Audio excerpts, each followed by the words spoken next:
lagi bersama Sanrasan TV dengan saya Sudimar dan editor. Iya. Lagu juga apa ya? Nah, di video kali ini kami akan membahas tentang bau, kemunculan dari makhluk halus. Bau. Wih, langsung saja ke topiknya. Langsung saja. Contohnya. Misalnya kayak gini. Pernah dengar kalau ada orang berjalan di dekat kebun, terus mencium bau singkong bakar. Setelah itu dia nggak langsung pergi tapi ditunggu. Kebetulan ada sosok genderuwo di sana, kayak gitu misalnya. Ya, ada pengalaman atau itu ada informasi? Informasi ada, pengalaman ada. Informasi dulu saja. Informasinya gini mas. Jadi kan rumornya dulu kalau di malam hari habis maghrib atau habis isya lah, isya kan anak kecil nggak boleh keluar. Yes. Itu takutnya ada makhluk halus seperti itu. Lah pas SMP kan aku dulu sering main keluar. Ya keluar di paling rumah temanku lah. Terus rumah temanku kan di perumahan Perubayan dulu. Perubayan kan dulu pas baru perumahannya. Warungnya pun agak jauh tapi di dekat perkebunan. Ya kebun pisang gitu. Terus aneh di situ dulu langsung itu informasi pengalaman sih. Pengalaman gitu Silahkan. Kan nggak ada pohon pandan ya. Di situ tuh bau pandan. Bau daun pandan wangi tapi ya gitu. Nggak di tempat, lewat baunya lewat. Jalan. Jalan. Jadi umpamanya di belakangku ini dari kiri kanan bau pandan itu. Terus pas mau pulang di dekat pohon itu loh, dekat pohon pisang yang di atas itu ada putih-putih. Itu terbang terbang lewat gitu. Lewat lambat banget. Jadi ya kayak buntel pocong dengan kaki loh itu. Terus sama informasinya kan katanya kalau bau mawar, bau mawar kan ada kuntilanak, tapi enggak. Ini jarang banget mencium bau mawar. Biasanya kan kembang di makam. Kembang di makam kalau baru mau mekar bunga nih, kan baunya kayak kamboja itu lah. Kayak kamboja loh. Kan kalau mau mekar kan baunya khas banget loh, khas kuburan lah. Nah di situ tuh aneh ini gak bau pandan. Baunya bau bunga itu pas aku lewat dulu. Enggak bau pandan tapi ya adanya sosoknya pocong itu tadi. Tapi di itu pas dibuat gapura. Kan dulu desaku buat itu gapura dari botol bekas. Nah, botol bekas itu kan baru. Pas pada kerja bakti ya kan keluar. Jam berapa itu? Saran jam setengah limanan sore. Jam setengah 5 sore kan masih pada kerja, terus aku pergi. Nggak peduli lah. Udah capek lah, ada janjian juga. Habis itu pulang sekitar jam setengah satuan. Satu dini hari. Jam 1 dini hari balik, tiba-tiba pas hampir sampai ke gapuran, hampir lewat gapuran nih, itu ngecium bau itu tadi, bau bunga dari makam. Bau bunga kamboja. Nah kamboja itu tuh. Terus aku kan lihat karena makamnya kan udah di itu ya dicat-cat lah, dikasih warna terus dikasih lampu biar terang. Aku lihat, aku pas ini ngelihat gapura yang baru, tak lihat itu di sisi yang kiri atau yang sisi selatan kan gapuranya menghadap ke barat dan timur. Barat dan timur toh kan, di sini utara selatan. Yang di sisi selatan itu ada yang berdiri, ya pocong itu, tapi nggak kelihatan bagian wajah, cuma kaki terus tangan, kepala itu buram, nggak kelihatan jelas loh. Langsung pulang aja. Sepi itu, sepi banget. Kan jam setengah 1 jarang nongkrong karena kan dulu belum ada pose itu. Ya jadi sepi banget. Belum ada bapak-bapak nongkrong santai, belum ada. Halo, masnya? Ya pengalaman. Aku ada sih tapi sepengalaman ya biasa sih kayak yang tak ceritain tadi. Itu momennya aku di rumah saudaraku. Itu rumahnya di di utara jembatan. Jembatan itu jembatan buat ngelewatin kali besar, sungai yang besar kan. Itu di samping sungai ada pohon bambu. Di dekat pohon bambu itu ada kayak kursi, bukan kursi. Kalau di sini nyebutnya cakruk kayak gitu. Cakruk. Kayak pos, kursi, ya kayak gitu. Tapi nggak ada atapnya kan. Nah itu, aku kan masih di dalam. Itu rumahnya di habis si pos itu kan ada jalan. Kayak bukan kayak jembatan. Space antara posnya sama rumahnya sekitaran mungkin 10 meter. Terus habis itu kan ada rumah lah, aku di situ. Terus saudaraku kan ngerokok di posnya. Habis itu kan dia ngerasa ada bau orang bakar singkong. Itu sekitaran jam 7 atau jam 8 malam. Posisinya sepi ya? Ya sepi biasa sih, sepi biasa. Tapi masih kan masih terang, masih jam segitu, belum pada dimatikan lampunya kan. Lampu rumah pada belum dimatikan. Saudaraku itu masuk rumah. Aku kan lihat TV habis makan itu, masih ngerokok juga di depan TV. Ditanyain, "Put, aku mau mambu pohon bakar," kayak gitu kan, bilang. Katanya dia ngerasain bau singkong bakar kan. Terus aku kan penasaran karena belum pernah mencium kayak gitu. Terus habis itu aku langsung keluar kan, langsung ke posnya itu. Aku kan sendiri. Kakakku di situ lihat TV itu, coba tak cek kayak gitu kan. Ya iseng-iseng. Terus aku nongkrong di situ sendiri. Terus masih habisin rokok. Tahu masih ada baunya. Tapi nggak pekat, cuma kayak samar-samar itu bau.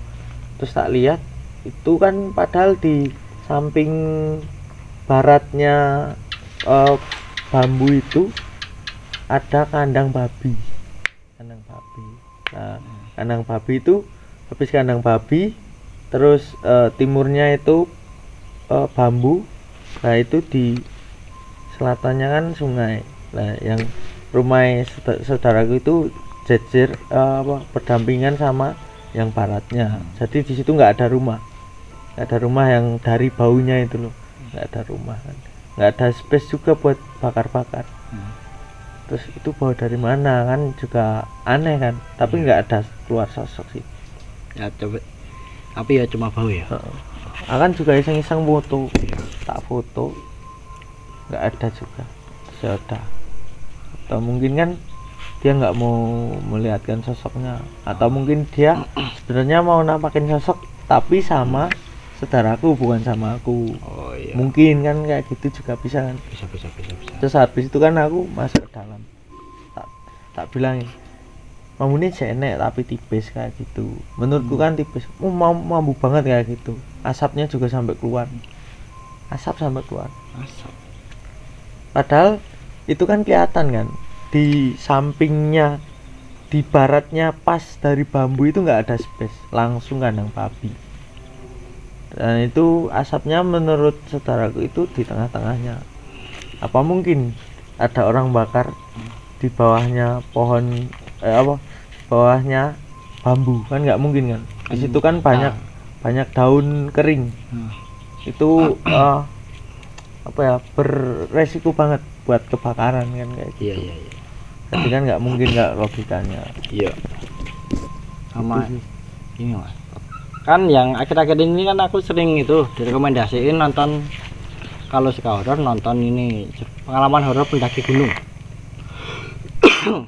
Yang pendaki gunung ini gini. Ada soal bau itu ada dua. Katanya kalau mau ditunjukin sosok hancur berantakan mau nunjukin ke kita, nah, umpamanya bekas kecelakaan atau jatuh ke jurang atau bagiannya tidak komplit lah, biasanya baunya amis, Anjir ya gitu. anyir darah biasanya. Sama kalau anyir darah kan ada dua itu, yang satu kan suster ngesot, kalau enggak kuntilanak merah. Iya dah. Itu menarik tuh dibahas. Itu video besok aja. Dan kan itu kalau enggak suster ngesot, Kuntilanak merah. sama dulu itu ada Mister Gepeng atau siapa itu, Mister Gepeng yang satpam rumah sakit yang kepalanya gencet lift sampai gepeng terus mengantui itu.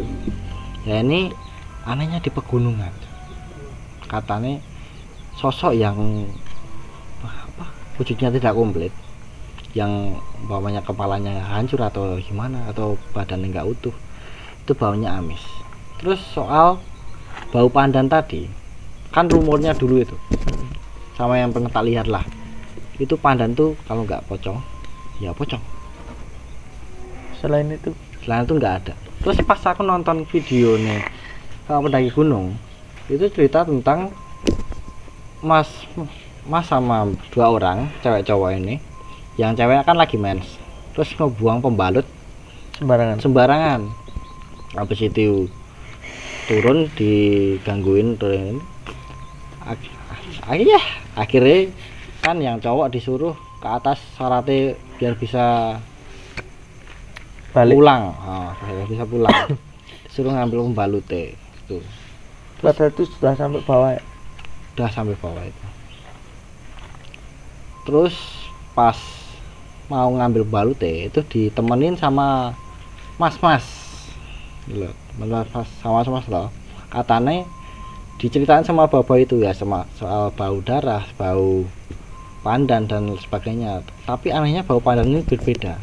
Ini katanya makhluk halus yang bisa menculik, makhluk halus yang langsung ya, makhluk halus yang bisa langsung membawa ke dimensinya dia. Kalau enggak seperti pocong kuntilanak, kalau pocong kuntilanak kan kebanyakan cuma nampakin diri. Tapi aneh wewe gombel ya tadi lah, wewe gombel ini kok baunya itu enggak cuma pandan tapi kompleks, banyak loh baunya. Pertamanya itu katanya bau pandan, terus kalau sudah numpain wujudnya dia tuh bau pesing lah, Nggak enak. baunya nggak enak, bau amis lah. Terus wujudnya itu, terus katanya kan gombel ini emang bahaya banget. Katanya siapapun yang pernah melihat dia, gombel itu nggak bakal ngebiarin orang yang ngelihat dia itu hidup, tapi ceritain tentang keburukan dia. Umpamanya kan fisiknya yang tahu lah, tangannya gorengan dan sebagainya lah. Jadi nggak, biasanya dibuat bisu atau tuli. bisu buat bisu atau stres, gila biasanya kayak gitu. Tapi ya aneh itu mas, kok satu bau bisa banyak makhluk itu loh. Umpamanya pocong terus gombel kan, apakah mungkin mereka satu circle? Parfum Nggak tahu sih mas. Kan ya aneh itu. Artinya kan kita kalau sudah tahu yang ini umpamanya pocong terus gombel kan jadi bimbang. Lagi gabut, umpamanya dulu kan aku gabut suka jalan-jalan keluar keliling itu, rokok, karena di rumah belum boleh ngerokok kan, rokoknya di luar, jalan-jalan rokok. Terus umpamanya tiba-tiba ada bau pandan kan mikir, ini apa ya, ini pocong, pas doang gombel. tidak kan bisa salah nyebut. Nanti kalau salah nyebut kan mereka tersinggung, malah saya emosi.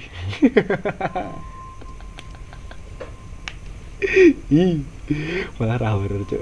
Aku sama gue bae. Kayak relax tuh. Wis jam piro iki masalah iki. Kali relax ra happy bro. Terus kok aku ngono tok sih Mas Bro. Pengen nambahi atau Oh sih. Gak ada sih. Ada ya. Wis masing ae lah. Mergo ora horor. Ya. Demikian pembahasan tentang bau dari kemunculan sosok menurut pendapat kami Iya. atau versi Sanrasan TV. Ya, kurang lebihnya kami mohon maaf atas perkataan dan perbuatan dari kami yang sengaja ataupun tidak. Terima kasih buat kalian yang sudah menonton. Semoga mimpi indah.